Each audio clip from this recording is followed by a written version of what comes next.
Range में रह सकता है भारतीय बाजारों के लिए भी, क्योंकि ग्लोबल मार्केट से भी कुछ बड़े संकेत नहीं आ रहे हैं।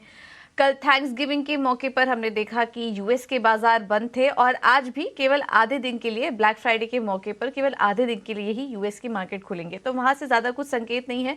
और क्योंकि यूएस के बाजार बंद है, इसलिए ज्यादा कुछ असर हम बॉन्ड मार्केट और कमोडिटी मार्केट में भी नहीं देख रहे हैं। लेकिन चलिए सबसे पहले एक क्विक चेक ले लेते हैं एशियन मार्केट्स का, और यहाँ पर शुरुआत कमजोरी के साथ हो रही है। केवल जापान के बाजार इस पर 1% ऊपर है। कल यहाँ पर भी जापान के बाजारों में भी छुट्टी के मौके पर मार्केट्स बंद थे, लेकिन आज जब खुले तो 350 अंकों की बढ़त के साथ जापान के बाजार इस पर दिखाई दे रहे हैं। गिफ्ट निफ्टी अगर देखेंगे तो ये लाल निशान में है, 19,870 के पास कारोबार हो रहा है, लेकिन हल्के लाल निशान में यहाँ पर कारोबार होते हुए दिख रहा है। हांगकांग के बाजार में भी 1.25% की कमजोरी है। कोरिया के बाजार भी करीब 1.25% नीचे है और चीन के बाजार भी लाल निशान में दिखाई दे रहे हैं।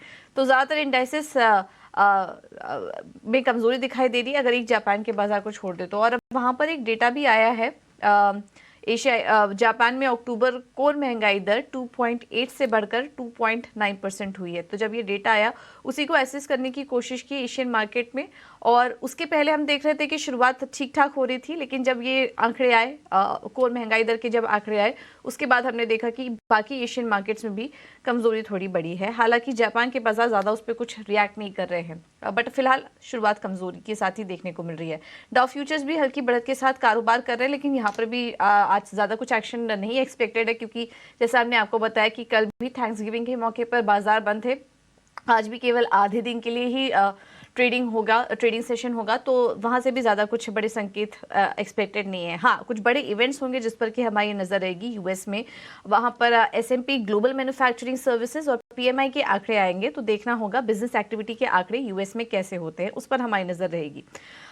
यूरोप के बाजारों से भी संकेत ठीक ठाक ही हैं। सभी इंडाइसेस हरे निशान में खुले, क्योंकि यूएस के मार्केट से ज्यादा कुछ क्यूज नहीं नजर आ रहे थे। इस वजह से यूरोप के बाजारों की अपनी चाल थी।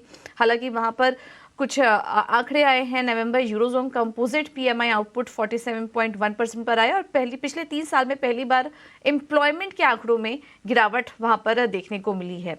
इसके अलावा ईसीबी की क्रिस्टीन लेगार्ड टेलीकॉन्फ्रेंस के जरिए यूरो 20+ टाउन हॉल को संबोधित भी करेंगी, तो यहाँ से क्या कुछ बयान आते हैं उनकी तरफ से, इस पर भी फोकस रहेगा। तो ये तो बात हुई यूरोप के बाजार की। अन्य संकेत देखें, बॉन्ड मार्केट, कमोडिटी मार्केट सब सपाट है। कल के ही लेवल्स देखने को मिल रहे हैं।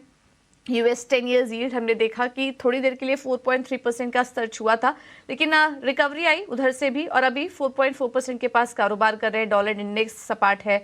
सोना हल्की कमजोरी के साथ कारोबार कर रहा है, और कच्चे तेल में भी सपाट कारोबार ही हो रहा है। यहाँ पर ओपेक प्लस देशों की जो बैठक होने वाली थी 26 नवंबर को, वो टल चुकी है, 30 नवंबर को हो चुकी है, और सभी जानकारों का कहना है कि अभी फिलहाल कच्चे तेल इसी दायरे में रहेगा।